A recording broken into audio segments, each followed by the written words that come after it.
The release of Kingdom of the Planet of the Apes, I kind of took it upon myself to create my personal rankings of all the Planet of the Apes movies. Of course, this is the definitive list. No, I'm just kidding. It's my opinion and my opinion only. So I'm gonna do all 9 movies from the original Planet of the Apes all the way to War for the Planet of the Apes. I'm not doing Kingdom just yet, considering that just came out.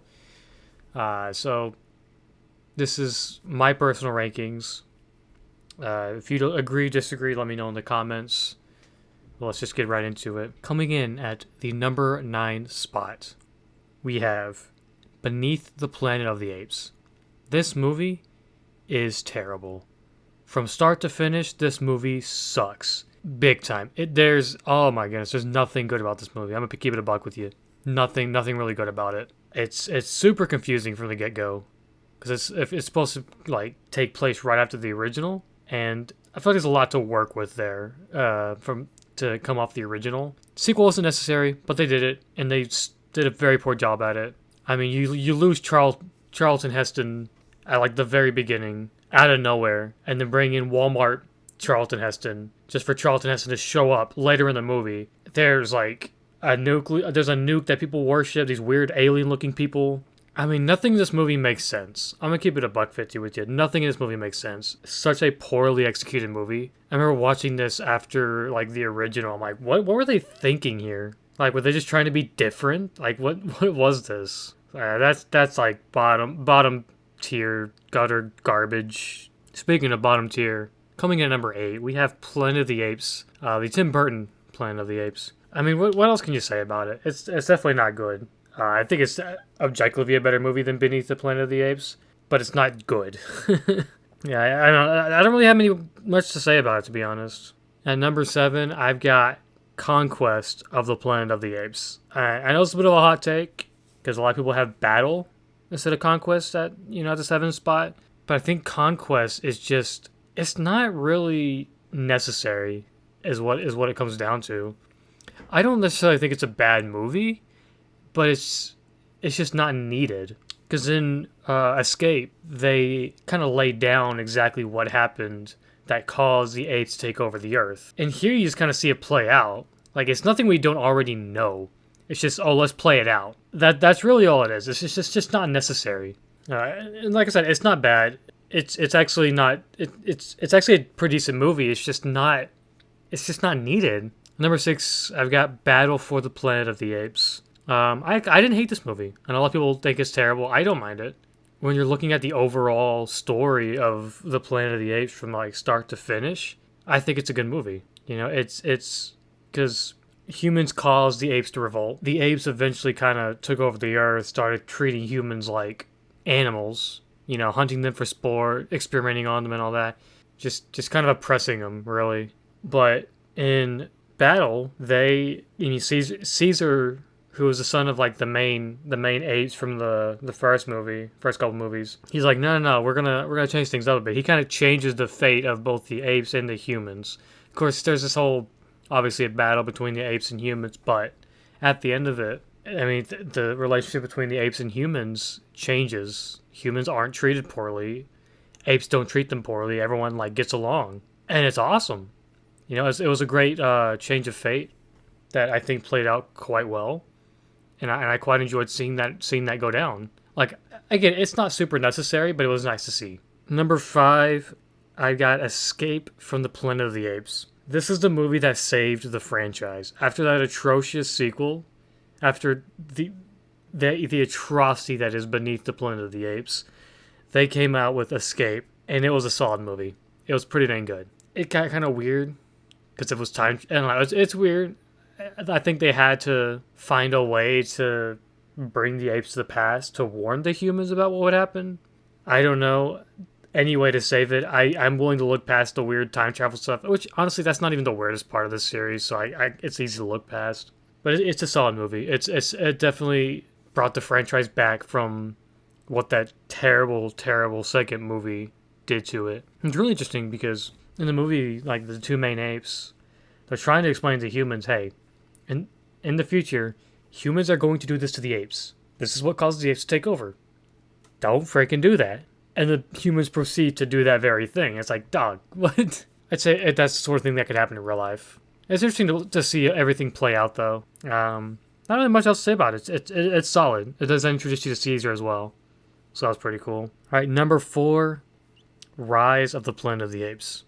This was my introduction to Planet of the Apes. I remember when this movie came out. I was but a young boy.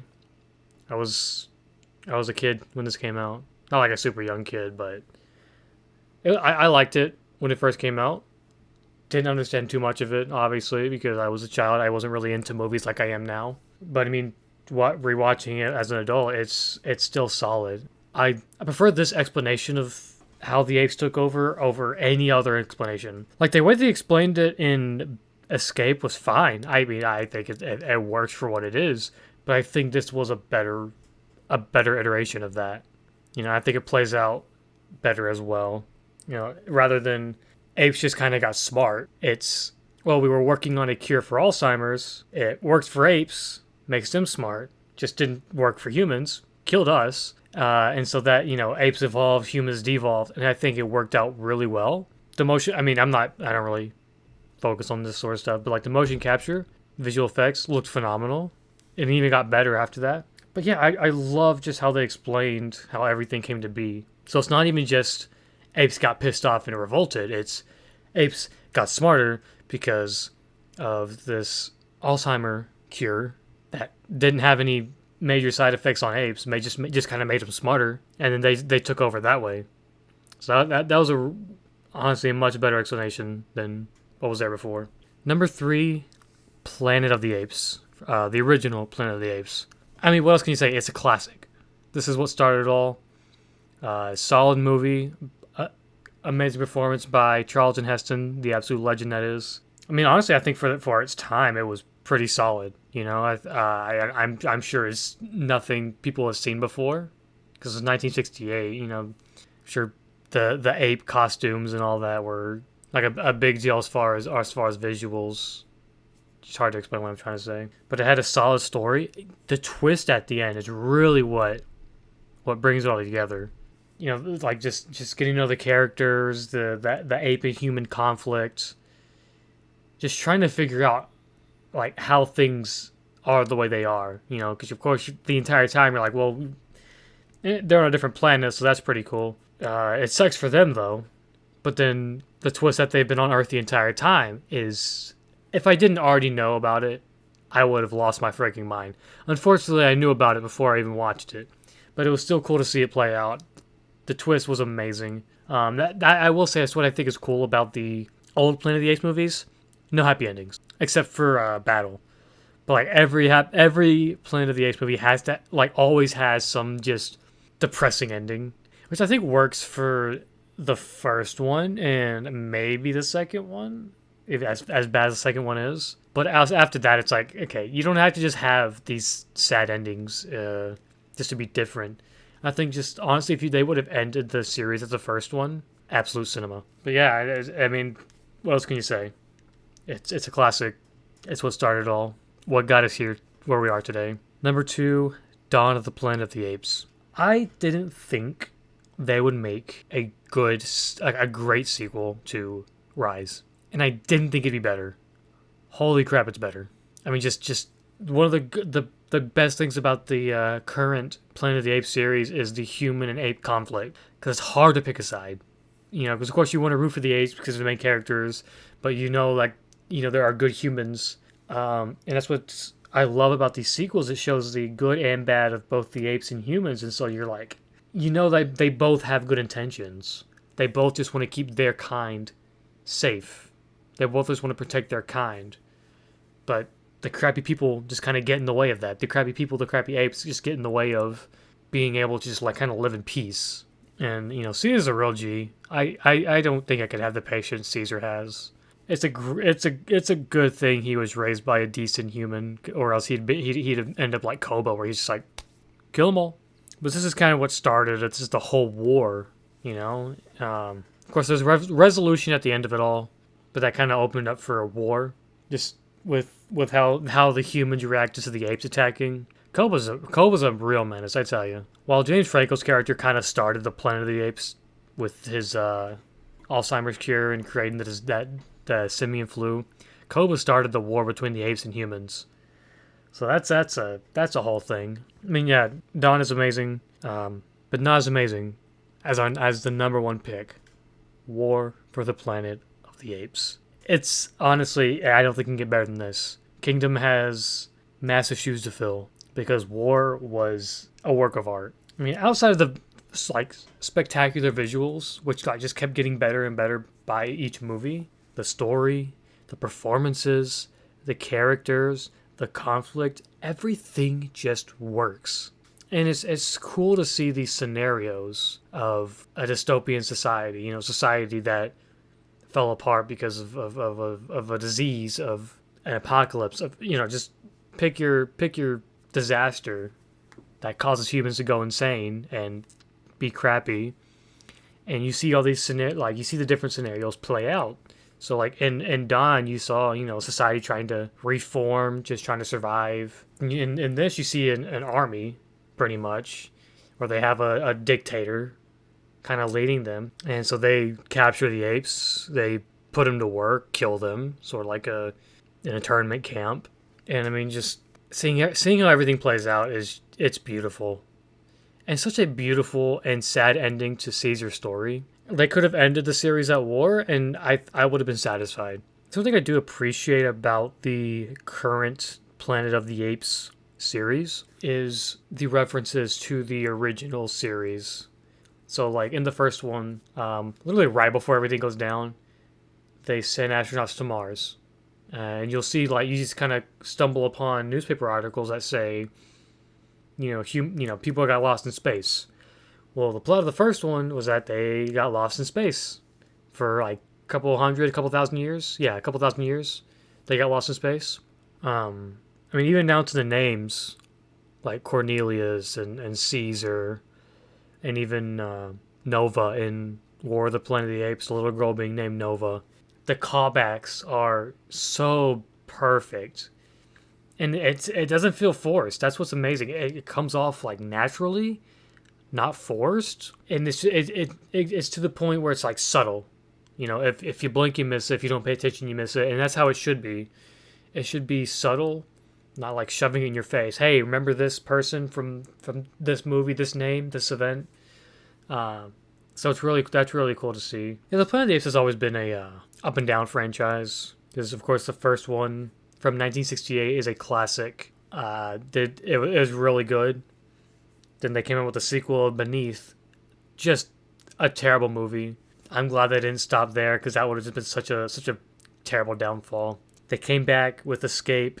That kind of brought him back from being terrible. It was a solid movie, and it was just kind of steady from there until Tim Burton kind of took charge of remaking it, made whatever trash he made. But eventually, Fox was like, "We got this. We're gonna reboot the franchise." And so they did Rise, and then Matt Reeves, the legend, the GOAT that is Matt Reeves, did Dawn and War, and those were even better. It's one of those rare instances where the remake is way better than the original, and not just a remake of the first, but the sequels coming after. And I know it's the timeline's kind of confusing because it's kind of questionable. Is it a remake? Is it a reboot? Is it a prequel? What is it? But after watching the original Planet of the Apes movies, the original 5, it's definitely not a prequel. It's for sure a remake. Just going off of, they explain the origins of everything in the original series. Well, they remade it. They made the origins of everything different. They made characters come in at different times. So it is vastly different. It would be, I think it's cool to see different iterations of it. I don't know if I want to see any more iterations of it. The current one going on is pretty much flawless, and I love it. I know a lot of old heads are like, man, why did they remake this? Because it's even better than the original. There, I said it. It makes it curious. I wonder if they're going to kind of go the route of the original movie, where people who were lost in space make it to Earth, and just sort of the original movie just kind of plays out as closely as possible. I don't know what their plan is. That may happen in Kingdom. I doubt it, but we'll see. I'm excited about Kingdom. I think it's gonna be solid. It looks really good. If they can just kind of keep what they had going from War, I think it's gonna be a solid movie. I'm excited to see where the franchise goes from here. Hey, post production Captain Random here. Just finished Kingdom of the Planet of the Apes. Solid movie. I really enjoyed it. It was great. I'm excited to see what else they decide to do with the series. As far as rankings go, make it short and sweet. Put it 5. I say it's right between Rise and Battle. It's obviously not as good as Rise, but it is still a phenomenal movie. Really great job. If they decide to make more after Kingdom, I really hope Matt Reeves comes back. That'd be great. But yeah, let me know your thoughts in the comments. If you agree, disagree. What's your ranking for the Planet of the Apes movies? And what are your thoughts on them? Do you like the original? Do you like the new one? Do you like both? Do you like neither? Let me know.